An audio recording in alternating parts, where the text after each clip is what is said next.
Jacob Riis was a photographer and writer born in Denmark in 1849. In 1870, Riis immigrated to New York, where he eventually worked as a police reporter.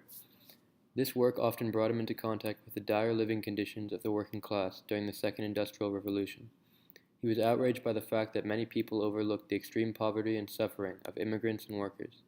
In 1890, Riis published How the Other Half Lives, a book about horrific living conditions of the poor.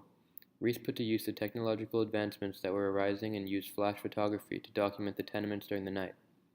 He used his photography and writing skills to expose the living conditions and suffering of the working class. He went on to write other books that also exposed the conditions of the poor to inspire reform efforts. The following documents come from Riis's first book, How the Other Half Lives. Riis makes the point that the tenements play a major role in the suffering and problems of the urban poor. The photographs force the viewer to acknowledge the harsh conditions of tenement life. Long ago it was said that one half of the world does not know how the other half lives. That was true then. It did not know because it did not care. The half that was on top cared little for the struggles and less for the fate of those who were underneath, so long as it was able to hold them there and keep its own seat. There came a time when the discomfort and crowding below were so great and the consequent upheavals so violent that it was no longer an easy thing to do, and the upper half fell to inquiring what was the matter.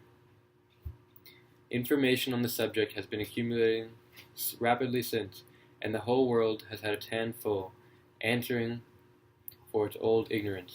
In New York, the youngest of the world's great cities, that time came later than elsewhere, because the crowding had not been so great.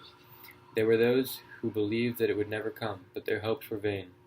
Greed and reckless selfishness wrought like results here in the city of older lands.